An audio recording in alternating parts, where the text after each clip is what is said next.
I lunged forward at the same time the soldier did. He was a big guy and clearly expected to bowl me over. That didn't work out the way he expected.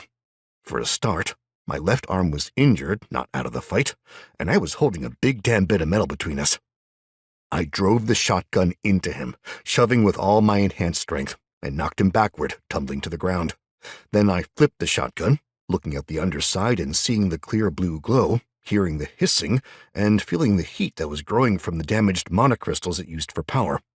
Snarling, I twisted and threw it in the direction of the breached wall, then kicked the rifle aside as the dickhead on the ground tried to bring it to bear on me. Instead, as my gun vanished into the smoke, I dropped onto him, pinned his rifle down, and punched him as hard as I could through the narrow gap in his helmet. He grunted, head banging, cushioned by the helmet, off the asphalt under him, even as he dragged a handgun free with his left hand. He angled it upward, shouting. Blood ran down from his broken nose and covered his teeth, before he screamed as I activated my lightning shield. Shaking and hissing, he was essentially tasered by a stationary lightning bolt. I ripped the handgun and assault rifle free, lifting the handgun on instinct as something resolved from the nearby smoke, only to cut the shield and jerk the gun aside as I spotted an advanced kobold bounding forward. He kept coming, and I ducked as he leapt over me, hitting someone I'd not seen and taking them to the ground in a clatter of limbs, weapons, and screams. Fighting in close quarters battle was second nature to British soldiers, I knew, but for an advanced kobold, they literally started out smarter, stronger, and better in almost every way than a baseline human. Then add in the Draconid legacy, along with the claws, fangs, and enhanced musculature. You needed to be damn lucky and highly skilled to fight one up close. And the screams that came from behind me made it clear that whoever that had been, they'd not been one of those things at least.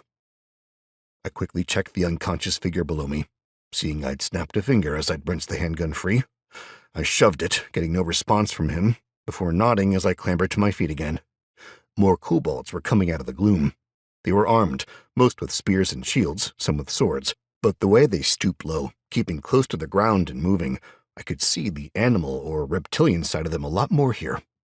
"Matt," a familiar voice called, staggering out of the smoke farther down the street and waving a hand in the air. The mixture of steam and fog from the outdoor pool and the smoke grenades made it hard as hell for anyone to see anything. "Here," I shouted, before shaking my head and ordering one of the nearby kobolds to go for him. I was seeing partly with my eyes, sure, but I was also sensing in the dungeon sense, allowing me to see a lot clearer in the smoke than Drac could. "Here," I repeated, grabbing another of the advanced kobolds and pressing one of my bags into his clawed hands. "Take this to Kelly," I ordered, getting a nod before he bounded away. It was a handful of the monocrystals I'd looted from the dungeon on my run. I knew that she'd be able to make better use of it than I could. "What the hell kind of a place is this?"